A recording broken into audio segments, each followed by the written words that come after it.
ఈరోజు మన ధ్యానాంశము హోషియా గ్రంథము 14వ అధ్యాయము 5వ వచనం చదువుతున్నాను చూడండి. చెట్టునకు మంచు ఉన్నట్లు నేను అతను కొందును, తామర పుష్పము పెరుగునట్లు అతడు అభివృద్ధి నొందును. లెబానోను పర్వతము దాని వేళ్ళు తన్నునట్లు వారు తమ వేళ్ళు తన్నుదురు. ఈరోజు మనం ధ్యానం చేయబోయేటువంటి అంశం ఏంటంటే, చెట్టుకు మంచు ఉన్నట్లు నేను అతనికి ఉందును. ఈ మాటనే ధ్యానం చేస్తాం మనం. చెట్టుకి మంచు ఉండడం అంటే ఏంటి చూసారా ఎప్పుడైనా? మనది చలి దేశం కాదు కాబట్టి, మంచు కురిసే దేశం కాదు కాబట్టి మనకి చెట్టు మీద పడిన మంచు ఎలా ఉంటుందో అంతలా మనకి తెలీదు. మామూలుగా అయితే మంచు కురిసేటువంటి దేశాలలో ఒక సీజన్ అంతా కొన్ని నెలలంతా మంచు కురుస్తూ ఉంటుంది అన్నమాట. అప్పుడు చెట్లన్నీ మంచుతో నింపబడి కప్పబడి ఉంటాయి. కార్లంతా ఈ మంచుతో కప్పబడి, ఇల్లుల మీద కూడా ఈ మంచు కప్పబడి, రోడ్స్ అన్నీ కూడా ఈ మంచుతో అలా కప్పబడి ఉన్నప్పుడు గవర్నమెంట్ వాళ్ళు ఏం చేస్తారంటే ఆ మంచును తొలగించడానికి కూడా ప్రత్యేకమైనటువంటి వాహనాలను పంపించి దాన్ని క్లియర్ చేస్తారు. ఆ టైంలో ఎవరు ప్రయాణం చేయలేరు, రోడ్ల మీద బండ్లేవి కూడా వెళ్ళవు, కార్లు వెళ్ళవు. వాళ్ళు అక్కడ ఉపయోగించేటువంటి చెప్పులు కూడా గట్టిగా గ్రిప్ ఉన్నటువంటి చెప్పులు, షూస్ వేరేగా ఉంటాయి అన్నమాట. అంటే ఆ మంచు మీద నడిచి వెళ్ళడానికి అలా ఉంటూ ఉంటాయి చలి దేశాలలో, ఈ మంచు కురిసేటువంటి దేశాలలో. అది దేవుడు అంటున్నాడు, చెట్టుకి మంచు ఉన్నట్లుగా, చెట్టు మీద మంచు పడితే ఆ చెట్టుకి ఇలా అతుక్కుని మంచు ఉంది. ఆ మంచుతో ఉన్నటువంటి ఆ చెట్టును చూడండి ఒకసారి. చెట్టుకి మంచు ఉన్నట్లుగా నేను అతనికి ఉంటాను అని దేవుడు వాగ్దానం చేస్తాను. చాలా కంపారిజన్స్ ఉంటాయి దీంట్లో. నేను ఆ వ్యక్తికి అలా ఉంటాను, ఈ వ్యక్తితో ఇలా ఉంటాను, నేను అలా నీతో స్నేహం చేస్తాను, నేను ఇలా నీతో సావాసం చేస్తాను చెప్పడానికి దేవుడు చాలా ఉదాహరణలు వాడుకుంటూ ఉంటారు. దానిలో ఒక ఉదాహరణ అన్నమాట ఇది. చెట్టుకి మంచు ఎలా ఉందో, నేను ఒక జనము గురించి మాట్లాడుతున్నారు దేవుడు, ఒక జనాంగము గురించి మాట్లాడుతూ, అతనికి అన్నప్పుడు మనం ఏం అర్థం చేసుకోవాలంటే ప్రత్యేకంగా ఒక మనిషి కాదు, ఒక జనాంగము నిమిత్తమై దేవుడు మాట్లాడుతున్నటువంటి మాటలు. ఆ జనాంగం ఎవరంటే ఆయన జనాంగమే, ఆయన సొంత ప్రజలు, యెహోవా దేవుడు కాగల జనులు. ఎవరైతే దేవుని యొక్క జనులై ఉన్నారో ఆ జనులతో దేవుడు మాట్లాడుతూ ఉంటారన్నమాట. ఇప్పుడు ఈరోజు చెట్టుకు మంచు ఉన్నట్లు నేను అతనికి ఉంటానని చెప్పారు కదా. అసలు మంచు బైబిల్ గ్రంథంలో దేనికి సాదృశ్యంగా ఉందో కొన్ని మాటలు చూసి ముగించుకుందాం మనం ఈరోజు. మంచు బైబిల్ గ్రంథంలో దేనికి సాదృశ్యంగా ఉందో చెప్పండి, ఎవరైనా తెలిస్తే మీకు. పరిశుద్ధాత్మకి. ఎవరు చెప్పారు? నువ్వు చెప్పావు. పరిశుద్ధాత్మకి సాదృశ్యం. ఇంకా చెప్పండి. Very good. ఆశీర్వాదానికి సాదృశ్యంగా ఉంది. ఇంకా చెప్పండి, పర్వాలేదు, ఏది మీకు తోస్తే అది చెప్పండి. ఆశీర్వాదానికి సాదృశ్యంగా ఉందని ఒకరు చెప్పారు, పరిశుద్ధాత్మకి సాదృశ్యంగా ఉందని ఒకరు చెప్పారు. మీరు ఏది చెప్తే దాన్నే వివరిస్తాను అనమాట ఈరోజు. నేను దేనికి సాదృశ్యంగా ఉందని మీరు చెప్పారో దాన్నే వివరిస్తాను. ఇంకా చెప్పండి, మీరు ఇష్టం వచ్చింది. అంటే మీకు బైబిల్ గ్రంథంలో వాక్యం చదువుతున్నప్పుడు మీకు ఏమనిపించిందో అది చెప్తే దాన్నే నేను వివరిస్తాను. ఆహారానికి సాదృశ్యంగా ఉందా? అంటే మన్నా కురిసినప్పుడు దాని ముందర ఇది కురిసింది అనేది అంటే దీవెనా? ఓకే, చాలా. ఇంకా చెప్తారా? చెప్పండి, పర్లేదు. అలా అందరు ఇలా మొహాలు పెట్టారుగా చెప్పండి. అంటే ఆలోచించడం అన్నమాట. ఏమండి, దేవుడు మనతో ఉన్నట్లుగా మీకు అనిపిస్తుందా? మంచు దానికి సాదృశ్యంగా ఉందని అదే చెప్తున్నారు దేవుడు. మంచు, ఒక చెట్టు మీద మంచు ఎలా ఉంటుందో అలా నేను మీతో ఉంటాననే చెప్తున్నారు. అయితే మంచు దేనికి సాదృశ్యంగా ఉంది బైబిల్ గ్రంథంలో? మంచు అనే పదం కూడా రాసి ఉండాలన్నమాట. అందుకని అలా అడుగుతున్నాను. అమ్మజమ్మ రైట్, ఎవరు మన రమా రైట్. అంటే ఆహారము కురిసే ముందర మంచు కురిసింది అనేది అది రైట్. మరి దాని గురించి మనం వివరించుకోవాలంటే సరే ద్వితీయోపదేశ కాండం 32:2 చూడండి. ద్వితీయోపదేశ కాండము 32:2. చాలు, వచ్చేసింది కదా. నా వాక్యము మరి చదువుతున్నారా బైబిల్ అసలు? నా వాక్యము మంచు వలె, నా ఉపదేశము వాన వలె మీ మీద కురుస్తుంది. వాక్యానికి సాదృశ్యం మంచు. చూసారా, నా వాక్యము మంచు వలె ఉంది అంటున్నారు అక్కడ. అంటే క్లియర్గా రాయబడిపోయింది కదా, మంచు వాక్యం రెండు రాసేశారు. దేవుని యొక్క వాక్యం ఎలా ఉందంట? మంచు వలె ఉందంట. ఆయన ఉపదేశము వాన వలె ఉంటుందంట.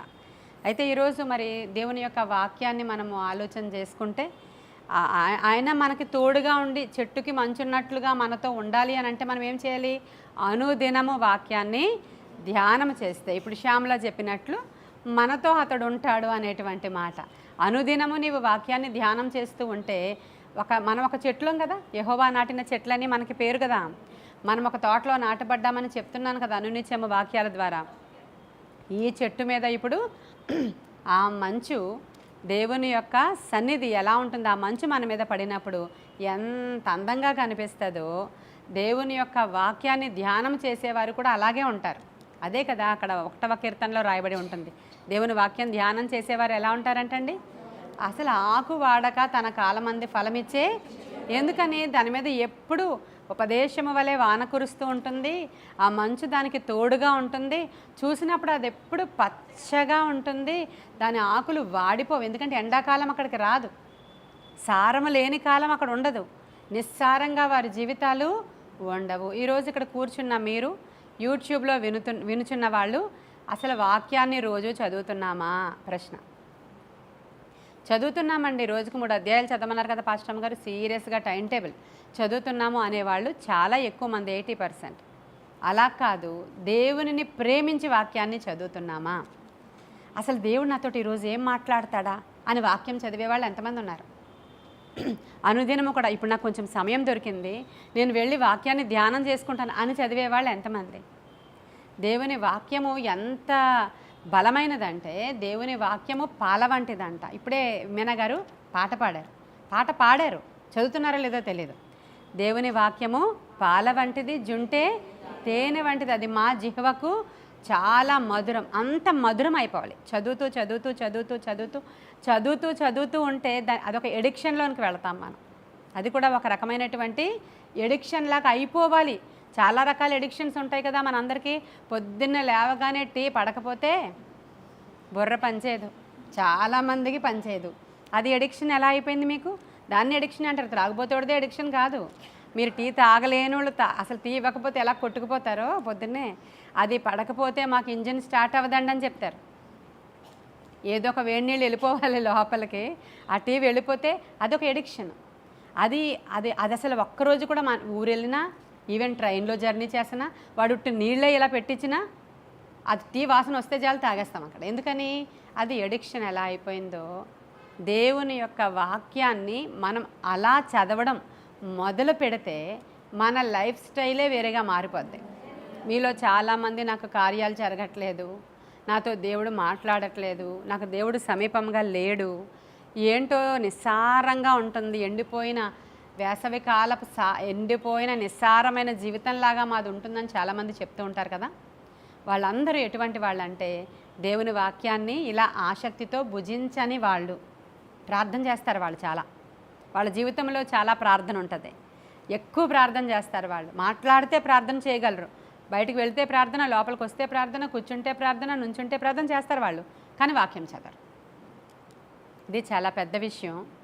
ఈరోజు నేను ఈ వాక్యం చెప్తూ ఉండగా ఈరోజు వినుచున్న వాళ్ళందరూ కూడా, ప్రభువా ఈ రోజు నుంచి నాకు వాక్యం చదవడం కూడా ఒక ఎడిక్షన్గా మారాల్సిందే. జార్జ్ ముల్లర్ అనేటువంటి ఆయన గురించి అస్తమానం చెప్తాను నేను మీకు. ఆయన 300 మంది పిల్లల్ని ఎలా పోషిస్తూ ఉన్నాడో అనాథ శరణాలయాన్ని. ఆయన ఏమి కావాలన్నా గదిలోనికి వెళ్ళి 50,000 ప్రార్థనలకు జవాబులు తెచ్చుకున్నాడంటండి. ప్రార్థన ద్వారా ఒక్కదానికి జవాబు తెచ్చుకోలేక గింజుకుంటున్నాం మనం. పుస్తకాల్లో ఆయన రాసుకునే పుస్తకంలో దాని మీద ఇలా వ్రేలు పెట్టి దాన్ని వాక్యానికి కోడ్ చేసి, ఇదిగో దిక్కులేని వాళ్ళను, బీదలను ఇలా ఆదరించే దేవుడా నీకు వందనాలు, ఇక్కడ ఇలా రాసుంది. బీదల ఎడల కనికరము చూపువాడు ఇలా రాసుంది. అనాథ బిడ్డల్ని నాయన నీవు ఇలా పోషిస్తావని రాసుందని ఆయన అలా చదువుతూ ఎంతమంది కోసం అన్ని వేల ప్రార్థనలకు జవాబులు ఇచ్చాడు దేవుడని ఆయన డైరీలో రాసుకున్నారు.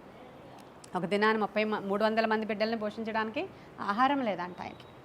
ఆహారం లేకపోతే ఆ అమ్మాయి, వంటలు చేసే అమ్మాయి వచ్చిందంటే ఈవెన్ బ్రెడ్ కూడా లేదు. పిల్లలందరూ స్కూల్కి రెడీ అయిపోయారు, తయారైపోయారు. ఇప్పుడు అందరూ డైనింగ్ హాల్కి వచ్చేస్తారు పిల్లలు. ఏమీ లేదయ్యా మన దగ్గర అంటే, నువ్వు వెళ్ళి డైనింగ్ హాల్లో కూర్చోబెట్టి పిల్లలందరినీ అని చెప్పి ఆయన వెళ్ళి ఆ ప్రార్థన గదిలోనికి వెళ్ళి వాక్యం మీద చేతులు పెట్టి, మా దిన ఆహారము నేడు మాకు దయచేసినందుకు నీకు వందనాలు నాయన అని ప్రార్థన చేశారంట. హల్లెలూయా. అనుదిన ఆహారము నేడు మాకు దయచేసినందుకు నీకు వందనాలు అన్నారంట. అంతే. ప్రభు చెప్తున్నారు, శిష్యులు వచ్చి అడుగుతున్నారు, ఏమన్నా అయ్యా మేము ప్రార్థన చేయడం ఎలాగయ్యా మాకు నేర్పించంటే, ప్రార్థన చేయడం ఎలా అంటే మీరు ఎలా స్టార్ట్ చేయాలంటే, పరలోకమందున్న మా తండ్రి మీ నామము పరిశుద్ధపరచబడును గాక, మీ రాజ్యం వచ్చును గాక. ఇవన్నీ కూడా మనము పాజిటివ్గా ప్రవచనాలు పలుకుతున్నట్లే కదా, అంతే కదా. పాజిటివ్గా మన నోటితో మాట్లాడుతున్నాం. అనుదినాహారము నేడు మాకు దయచేము, మడల అపరాధము చేసిన వారిని మేము క్షమించుచున్న ప్రకారము మా అపరాధములను ఇక్కడే మనం అంతా ఆ రోజుకి కావలసిన శుద్ధీకరణ చేసేసుకుంటున్నాం. ఆ పదం మన నోటితో అంటున్నామంటే క్షమించలేని వాళ్ళు ఎవరైనా ఉన్నారు అంటే ఖచ్చితంగా మన మనస్సాక్షి మనల్ని గద్దిస్తుంది. అప్పుడు వెంటనే సరి చేసుకోవడమో క్షమించమని అడగడమో ఏదో ఒకటి చేస్తాం. అప్పుడు మనకి దేవునికి మన పాపాలు అడ్డుగా రావు. ఇప్పుడు ఈయన ఇలా పెట్టి అనుదిన ఆహారము నేడు మాకు దయచేసినందుకు వందనాలయ్యా అని బయటకు నుంచి వచ్చేసారు. లోపల నుంచి గదిలో నుంచి బయటకు వచ్చారని ఎవరో వచ్చి ఒక ఆయన మాట్లాడాలి ముల్లర్ గారితో. అప్పుడు ఆయన అన్నాడంట, అయ్యా నేను ఒక బేకరీ యజమానిని, రాత్రంతా దేవుడు నాకు నిద్ర ఉంచలేదయ్యా, తీసుకెళ్ళి 300 రొట్టెలు అక్కడ సప్లై చేయంటే రాత్రంతా కూడా మేము తెల్లవారే బేకరీ ఓపెన్ చేసి 300 బ్రెడ్లను బేక్ చేసి ఆ రొట్టెలన్నీ పట్టుకొచ్చాము అయ్యా బిడ్డల కోసం. హల్లెలూయా. అంటే విశ్వాసముతో చేసే ప్రార్థన, అది మంచి పని కోసమై చేసే ప్రార్థన. చెట్టుకి మంచున్నట్లుగా ఆయనతోటే దేవుడు ఉన్నాడు కాబట్టి జరిగేటువంటి అద్భుతాలు అవి. ప్రార్థన ఎంత ప్రాముఖ్యమైనదో వాక్యం చాలా ప్రాముఖ్యమైనది. ఈరోజు మీరు తెలుసుకోవాలి. చాలామందికి వాక్యం యొక్క ప్రాముఖ్యత తెలియదు. మన ఇళ్లలో గందరగోళాలు ఉంటాయి, రకరకాల జంజాటాలు ఉంటాయి, మనకి కార్యం జరగలేదు అనేటువంటి నిస్సారమైన స్థితి ఉంటుంది, మనకి ఎంతో టెన్షన్ ఉంటుంది, ఎన్ని రోజుల నుంచి చేసినా జరగలేని కార్యాలను బట్టి ఒక రకమైన ఫ్రస్ట్రేషన్ ఉంటుంది. ఉండనియండి. మీరు రెగ్యులర్గా టీ ఎలా తాగేస్తున్నారో పొద్దున్న లేచి, కాఫీ ఎలా తాగేస్తున్నారో పొద్దున్న లేచి, నిజమే. అసలు మనం ఏది ఎడిక్ట్ అయిపోతే అది ఎలా అయితే చేసేస్తున్నామో, నీకు ఎంత చిరాగ్గా ఉన్నా, ఎంత అననుకూల పరిస్థితి నీ ఇంట్లో ఉన్నా, ఎంత భయంకరమైన సిట్యుయేషన్ గుండా నువ్వు వెళుతున్నా, ఏ ప్రయాణంలో నువ్వు ఉన్నా, అసలు నువ్వు బైబిల్ తెరిచేసి యాజ్ యూజువల్గా చదివే నువ్వు. అలా కూడా కాకుండా ఇలా విశ్వాసంతో నేను చెప్పినట్లు చదివి చూడు నువ్వు. దేవుడు మన స్థితిని చేంజ్ చేస్తారండి. చాలా సందర్భాల్లో చెప్పాను. నేను ఒక వాక్యం చదువుతూ ఉంటే అల్లరితో కూడిన ఆటపాటలను వస్తే నేను వెంటనే వాటిని విసర్జించాను. ఇంకోటి ఏదో వచ్చింది, దానిని విసర్జించాను. ఇంకోటి ఏదో వచ్చింది, దాన్ని విసర్జించాను. అసలు మాట్లాడుతూ ఉన్నప్పుడు నీవు బోధ చేసేదానివి అయి ఉండి ఆ గుడిలో ఉన్నటువంటి విగ్రహంలాగా నువ్వే ఆ విగ్రహాన్ని మింగేసే దానిలా ఉన్నావు, నీవు ఇలా మాట్లాడ తగునా అని ఒకసారి నాతో దేవుడు మాట్లాడినప్పుడు, నేను మాట్లాడేటువంటి మాటలు, ఫోన్లో మాట్లాడేటువంటి మాటల విషయంలో ఒప్పింపబడిన దాన్ని కూడా నేను విడిచిపెట్టినప్పుడు కొందరు అభ్యంతరపడ్డారు. తప్పేముంది, నాతో మాట్లాడుతున్నప్పుడు ఎందుకు మాట్లాడని అంటున్నావు అని కొంతమంది అభ్యంతరపడ్డారు. అర్థమవుతుందా? నాకు దేవుడు వాక్యంలో ఏది మాట్లాడతాడో అది నేను విడిచిపెట్టుకోవడానికి ప్రయత్నించినప్పుడు దేవుడు ఖచ్చితంగా తన ఆశీర్వాదాన్ని నా మీదకి పంపిస్తూ, చెట్టుకి మంచున్నట్లుగా ఆయన నాతో ఉన్న ఫీలింగ్స్ నాకు, అంటే ఆయన మనకి సమీపముగా సృష్టికర్త అయిన దేవుడు ఎంత దగ్గరగా ఉన్నాడో అనేటువంటి ఒక భావన మనకి కలుగుతుంది. చాలామంది వాక్యాన్ని నిర్లక్ష్యం చేస్తారు. చదవాలి, లేకపోతే వినాలి. వినుట ద్వారా విశ్వాసము కలుగుతుంది. ప్రతి ఒక్కరు, యవ్వనస్తులైన పిల్లలు వాక్యం అధికముగా చదివేవారైతే వారి జీవితాలలో మేము లాస్ అయ్యామనేది ఎప్పుడూ ఉండదు. ఆ టైం కాలకు అలా ఉంటుందేమో యవ్వనంలో. ఆ తర్వాత వాళ్ళని మీరు పరిశీలించి మీరు ఇంటర్వ్యూ చేస్తే, నా యవ్వనంలో నేను చాలా ఎక్కువ బైబిల్ చదివేవాడినండి, ఈరోజు ఇలా ఉన్నానంటే అని వాళ్ళు ఖచ్చితంగా చెప్తారు. ఖచ్చితంగా వాళ్ళ సాక్ష్యాలు ఇది తగులుతుంది, మీకు కావాలంటే వినండి. ఇప్పుడు ఒక స్టేజ్లోనికి వచ్చిన వాళ్ళని మీరు ఎవరినైనా వాళ్ళ సాక్ష్యాలు వింటే, నేను యవ్వనంలో ఉన్నప్పుడు యూత్ మీటింగ్లకి వెళ్ళాను, ఇంకోటి వెళ్ళాను, ఏమక్కర్లేదు. ఏంటి బైబిల్ చదవాలంటే యూత్ మీటింగ్కే వెళ్ళాలా? మీ పాస్టర్ గారు రోజు చెప్పట్లేదా? మీ తల్లిదండ్రులు రోజు చెప్పట్లేదా? చెప్పండి. ఇదేదో ఒక ఫ్యాషన్ అంతే. యూత్ మీటింగ్కే వెళ్ళాలా పిల్లలు అక్కడ బాగా అవ్వాలంటే? తల్లిదండ్రులు రోజు చెప్పట్లేదా నీకు? ఖచ్చితంగా. కానీ వీళ్ళు చెయ్యాల్సింది చేయకుండా ఎక్కడ సులువుగా ఏం దొరికేస్తాయని పరిగెట్టేటువంటి బ్యాచ్ అది. అక్కడికి వెళ్ళిపోతే ఒక పాట వచ్చేస్తే, అక్కడికి వెళ్ళిపోతే ఒక పాస్టర్ గారు వచ్చి నీ నెత్తి మీద చేపెడితే కాదు. ఏదైనా ఒక సిస్టమ్. వాక్యం చదవడం, ప్రార్థన చేయడం, ఈ రెండు క్రైస్తవుడికి ఊపిరి వంటివి. ఒక పక్షికి 2 రెక్కలలాగా, ఒక పక్షికి ఒక రెక్కతో ఎలా కొట్టుకోలేదో క్రైస్తవుడికి ఇవి 2 రెక్కలు. ఇది ప్రార్థన, ఇది వాక్య ధ్యానం. ఈ 2 ఉంటేనే మనం ఎత్తైనటువంటి శిఖరాలకి ఎక్కగలుగుతాం. హల్లెలూయా.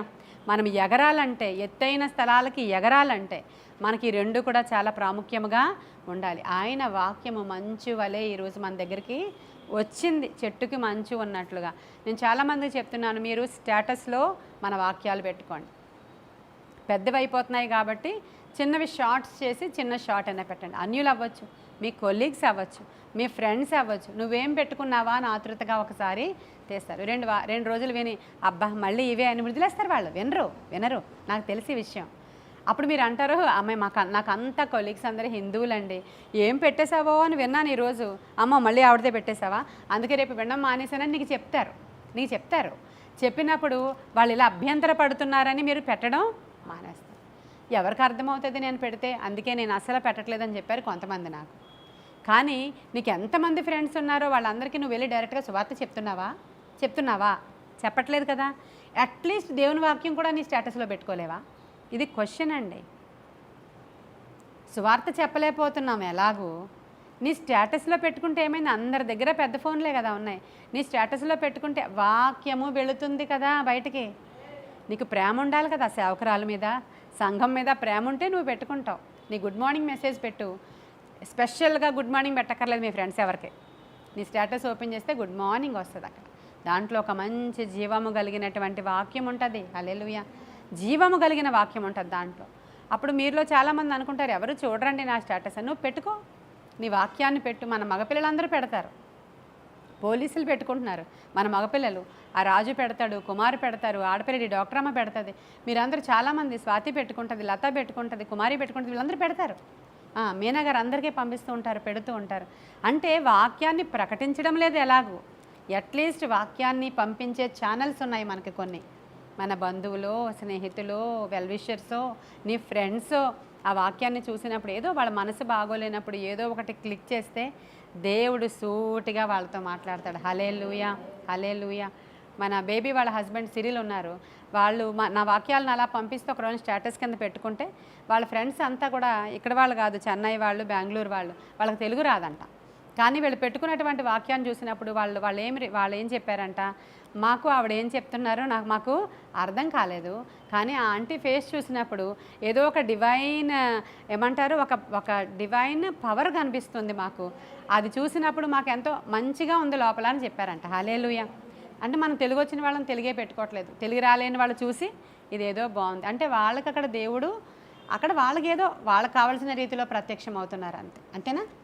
అలాగా మనం ఈ రోజు నుంచి ఏం చేయాలి? దేవుని యొక్క వాక్యాన్ని ప్రేమించడం, వాక్యాన్ని ఎత్తిపెట్టి ప్రార్థన చేయడం, వాక్యం చదవడం అనేది ఒక ఎడిక్షన్గా చేసుకోవడం. చదవమని మోటివేట్ చేయడం మీ పని. చదువుతున్నప్పుడు వాళ్ళ సరైన గాడిలో వాళ్ళు ఉన్నారు. చదవండి, చదివితే కదా మీరు జీవితాలు బాగుపడతాయి. మీరు చదవండి, ప్రభు మీతో మాట్లాడతాడు. ఏ సమస్య వచ్చినా చదవండి, ఏ శోధన వచ్చినా చదవండి, ఎనీ సిట్యుయేషన్ చదవండి. జ్వరంగా ఉందా, ట్యాబ్లెట్ వేసుకున్నావా, లేచి కూర్చొని ఒకసారి చదువుకో వాక్యం. ఇలా చెప్తూ మనం అలవాటు చేసామనుకోండి, చెయ్యాలండి. అలవాటు ఏది చేయకపోతే అవ్వదు. ఏదైనా మనం అలవాటు చేస్తేనే అవుతుంది. అది కొన్ని రోజుల తర్వాత పిల్లలు బయట పడిపోతారు లోకంలోకి, మళ్ళీ మీరు మోటివేట్ చేయాలి. మీరు కూర్చొని చదువుకుంటున్నారు అనుకోండి, ఖచ్చితంగా అలవాటు అవుతుంది. మీరు రాత్రి కూర్చొని పడుకునే ముందర ఇలా చదవాలి అనే ఒక సిస్టమ్ మీరు పెట్టుకోండి. మీరు కూర్చొని చదువుకుంటూ ఉంటే ఆటోమేటిక్గా వాడికి ఎంత ఇష్టం లేకపోయినా అట్లీస్ట్ కాళ్ళ మీదన్నా పెట్టుకుని ఇలా కూర్చుంటాడు. చదవడం నాకు తెలుసు నాకు, కానీ వాళ్ళు అలా పెట్టుకున్నా కూర్చుంటారు. ఆ తర్వాత చదివే బ్యాచ్లోనికి వాళ్ళు నెమ్మదిగా వస్తారు. నటించడానికన్నా పట్టుకుంటారు కదండి పోనీ. ఆ తర్వాత దేవుని వాక్యం ఆర్డినరీది కాదు, సాధారణమైనది కాదు. దేవుని యొక్క వాక్యం మోస్ట్ పవర్ఫుల్. అది ఎలా పట్టుకోవాలో అలా పట్టుకుంటారు ఆయన. లేదు ఇంకా పారిపోవాలని దూరంగా పారిపోతే విడిచిపెట్టేస్తారు. విడిచిపెడితే ఏం జరుగుతుంది? నిత్య నాశనానికే వెళ్ళిపోతాం మనం. మన బిడ్డలు అలా వెళ్ళకూడదు, మనం అలా వెళ్ళకూడదు అనుకుంటే నేర్పించడానికి ట్రై చేయండి, వాక్యాలని ప్రమోట్ చేయడానికి ట్రై చేయండి, వాక్యాలను పంపించడానికి ట్రై చేయండి. మన క్రియ ద్వారా తెలియచేయడం అంటారు దీన్ని, అంతే కదా. మరి వాక్యాన్ని ప్రేమించడం అంటే ఇంకేంటండి? మన క్రియలు చేయడం ద్వారా. తర్వాత ఇంకొకరికి వాక్యాన్ని పంపించడం. చాలా బాగుంది వాక్యం, వాళ్ళు వింటే వాళ్ళకి ఈరోజు మంచిగా అనిపిస్తుందని వాక్యాన్ని పంపించడం. ఇవన్నీ మన పరిధిలో మనం చేయగలిగినటువంటి పనులు అంతే, పెద్ద అడ్వర్టైజ్మెంట్ కాదు. నేను అసలు సబ్స్క్రైబ్ చేసుకోవడానికి చెప్పను అసలు ఎవరికి. మన పరిధిలో మనం నేర్చుకోదగినవి ఇవి. మనం ఇలా ఫాలో అవడం మొదలు పెడితే నిజంగా మన దగ్గర ప్రభువు చెట్టుకి మంచున్నట్లుగా మన దగ్గరికి వస్తారు. ఆయన వాక్యము మంచు వలెను, ఆయన ఉపదేశము వాన వలె మన దగ్గరికి వస్తే ఏమవుతుందండి? వాన పడితే ఏమవుతుందండి? ఫలభరితంగా మార్చబడుతుంది. ఫలమే వాన అంటే ఆశీర్వాదం. ఏలియా కాలంలో అరచేంత మేఘం వచ్చి వాన కురిస్తే ఏమైంది? మోపైన వర్షము కరువును పోగొట్టింది.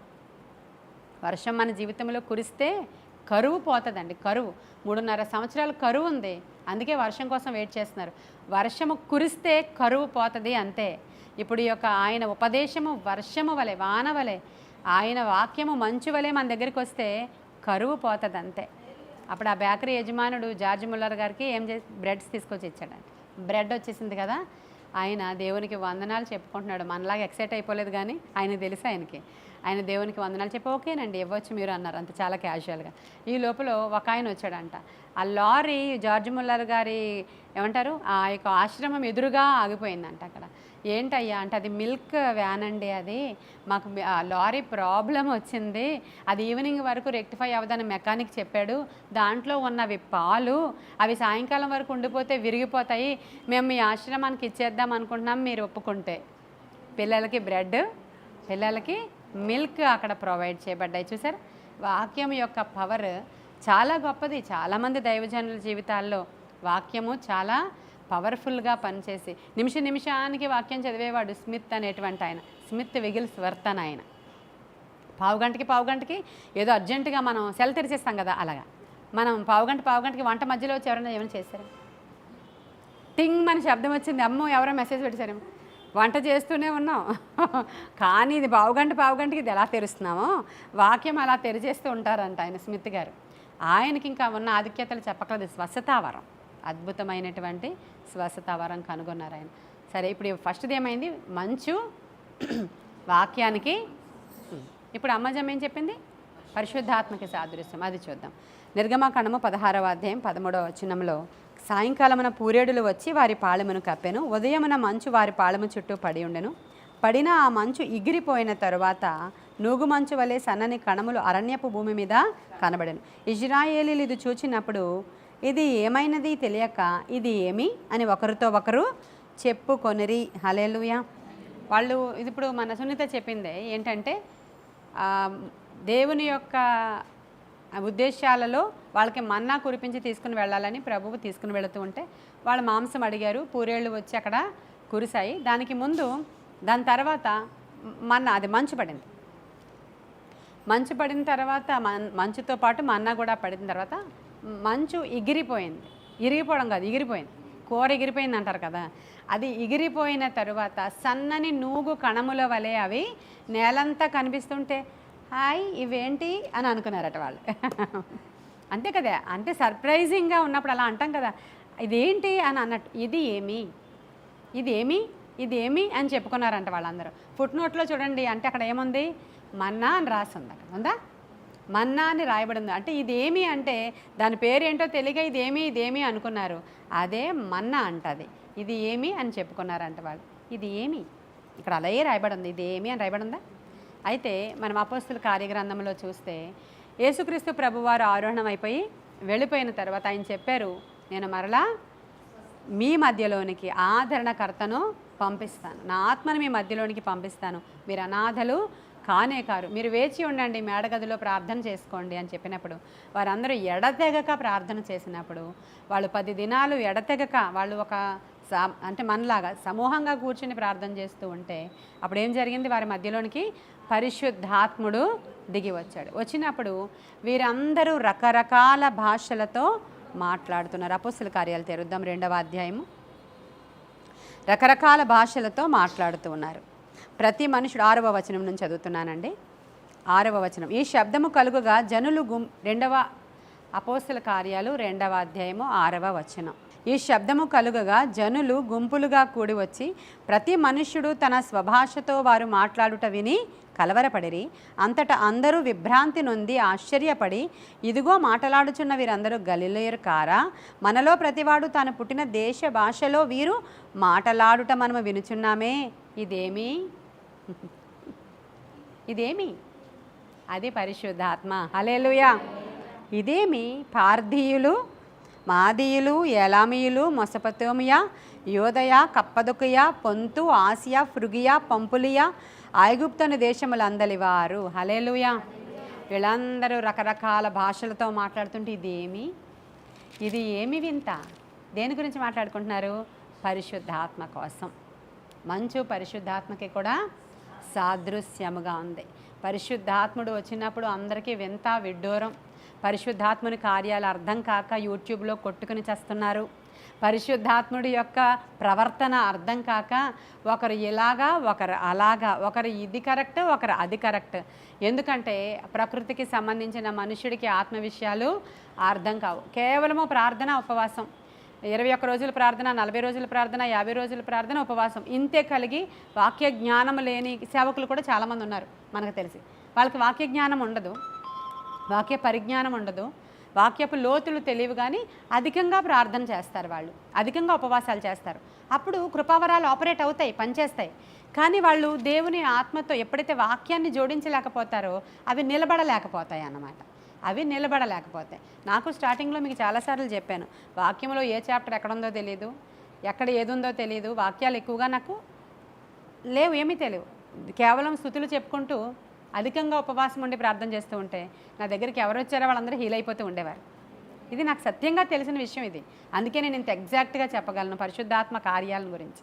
అందరూ హీల్ అయిపోతూ ఉండేవారు. గడ్డ ఇలా పెద్ద గడ్డ పెట్టుకుని ఒక ఆవిడ వచ్చి నాకు ఎదురుగా కూర్చుంటే మాట్లాడుతుంటే కరిగిపోయింది. అలా ఎన్నో రోజుల నుంచి ఇక్కడ పొట్టలో ఉన్నటువంటి గడ్డ నేను మాట్లాడుతుంటే ఆమెకి కరిగిపోయింది. ఎన్ని అద్భుతాలు మీలో చాలామంది చూశారు ఇక్కడ, ఎన్ని అద్భుతాలు. నాకు అప్పుడు వాక్యం ఎక్కువగా రాదు, అది మనకి బేసి సరిపోదు. ఈరోజు చేస్తున్న సేవకుల్లో కొంతమంది వాక్యాన్ని అధికంగా ఆధారం చేసుకోకుండా ఇలా వెళ్ళిపోతూ ఉంటే మాతో డిబేట్లకి రండి మాట్లాడగలరా అని ఇతర సేవకులు ఛాలెంజ్ చేస్తే వీళ్ళు మాట్లాడలేకపోతారు.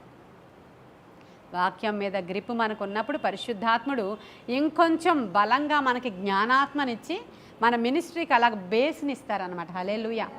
వాక్యమే ఆధారం అండి, వాక్యము బేస్. అద్భుతాలు అందరికీ జరుగుతాయి. మనం ప్రార్థన చేస్తే ఈ పక్కన వ్యక్తి స్వస్థపరచబడతాడు, ఆయన ఆశ్చర్యకార్యాలు చేస్తారు, పవర్ పనిచేస్తుంది. ఇది మనకి జ్ఞానం ఉండాలి ఈ రోజుల్లో. కాబట్టి ఇది ఏమి అని చెప్పుకుంటున్నటువంటి సందర్భం, పరిశుద్ధాత్ముడు పూరేళ్ళు అంటే తూర్పు గాలిని రప్పించి అదంతా కూడా వారి మధ్యలోనికి పూరేళ్ళని కురిపించారు. గాలి పరిశుద్ధాత్మకే సాదృశ్యం, నూనె పరిశుద్ధాత్మకే సాదృశ్యం, మంచు కూడా పరిశుద్ధాత్మునికే ఇక్కడ సాదృశ్యంగా ఉంది. ఇంకొకటి ఆశీర్వాదానికి, ఎవరు చెప్పారు ఆశీర్వాదం? ఆశీర్వాదం రామా చెప్పింది. ఆశీర్వాదానికి ఎలా సాదృశ్యం చెప్పనా? 133వ కీర్తన 3వ వచనం చూడండి. సియోను కొండల మీదకి దిగివచ్చు, హెర్మోను మంచు వలె ఉండును. అదేంటంటే ఐక్యతను గురించి మాట్లాడుతూ ఇక్కడ సహోదరులు ఐక్యత కలిగి ఉండడం ఎంత మనోహరం, ఎంత మేలు. అది ఎలా ఉంటుందంటే ఐక్యత హెర్మోను మంచులాగా ఉంటుంది. తర్వాత ఆశీర్వాదము శాశ్వత జీవము ఆచట ఉండును. ఆశీర్వాదానికి సాదృశ్యముగా ఈ మంచుని తీసుకోవచ్చు, ఐక్యతకి సాదృశ్యంగా ఈ మంచుని తీసుకోవచ్చు. రెండిటికి కూడా ఆశీర్వాదానికి కూడా సాదృశ్యంగా చెప్తారు. ఆ తరువాత పరిశుద్ధతకి కూడా మంచు సాదృశ్యంగా ఉంటుంది. దావీదు ఏమని ప్రార్థన చేస్తాడు? హిమమంత తెల్లగా నన్ను చెయ్యి ప్రభువా, హిమమంత తెల్లగా నన్ను చెయ్యి ప్రభు, అంతే కదా ఉంటుంది 51వ కీర్తనలో 7వ వచనము. హిమమంత తెల్లగా చేయమంటున్నాడు ఆయన. యెషయా 1:18 చూడండి. యెషయా 1:18. మీ పాపములు రక్తము వలె ఎర్రనివైనను అవి హిమము వలె తెల్లబడును. హల్లెలూయా. పరిశుద్ధత హిమములాగా తెల్లబడాలి. మీ పాపాలు అలా ఎర్రగా ఉన్నాయేమో, తర్వాత మీరు ఎలా అవ్వాలి? హిమమంత తెల్లగా మీరు పరిశుద్ధ పరచబడాలి. పరిశుద్ధతకి, ఆశీర్వాదానికి, పరిశుద్ధాత్మకి, ఇంకా దేవుని యొక్క వాక్యానికి సాదృశ్యమైన ఒకే ఒక వచనాన్ని మనము ధ్యానం చేసాం. కాబట్టి ఈ మాటల్ని ఈరోజు మనం జ్ఞాపకం పెట్టుకుందాం. దేవా, హెర్మోను మంచు వలె నా మీదకి రండయ్యా, చెట్టుకు మంచున్నట్లుగా నా మీదకి రండయ్యా. పరిశుద్ధాత్ముడా, ఇది ఏమి అని అనేక మంది అయ్యా నాయన మాకు జరిగిన మహా గొప్ప కార్యాలను బట్టి చెప్పుకునేలాగున మా మీదకి దిగిరండి ప్రభువాని ఈరోజు మన హృదయంలో ప్రార్థన చేసుకుందాం. ఈ కొన్ని మాటలు దేవుడు మన వెనికిడిలో దీవించునుగాక. ఆమేన్. స్తోత్రములు దేవా, పరిశుద్ధుడా నీకు వందనాలు. ప్రేమగల తండ్రి నీకు వందనాలు. నీ వాక్యమే మా పాదములకు దీపము నాయన, అది మా త్రోవలకు వెలుగై ఉన్నది. నీ వాక్యపు వెలుగులో మేము మాట్లాడుకునే మాటల్ని దీవించండి, ఫలింప చేయండి. నీ వాక్యానికి నాయన మేము ఇంపార్టెన్స్ ఇచ్చి అధికంగా నీ వాక్యాన్ని ప్రమోట్ చేసి, అధికంగా నీ వాక్యాన్ని వెదజల్లి నీ వాక్యాన్ని నాయన లోతుగా వేరుపారేటట్లుగా మేము నాయన ధ్యానించడానికి అవసరమైన కృప మాకు ఇవ్వండి. అందులో వచ్చేటువంటి నీ ఆశీర్వాదాల వర్షము మా మీద కురవనియండి ప్రవ్వ. నీ ఆత్మకార్యాలు జరిగించి మీరు మహిమ పొందుకోమని, యేసయ్య మీరే వాక్యమై ఉన్నారని, ఆ వాక్యమే కృపాసత్య సంపూర్ణుడిగా మా మధ్యలోనికి వచ్చిందని మేము నమ్ముచు ఒప్పుకొనుచు మా ఈ ప్రార్థన అంతా మీ సన్నిధానానికి చేర్చుకుని మమ్మల్ని దీవించమని యేసయ్య నామములో అడుగుచున్నాము తండ్రి. God bless you.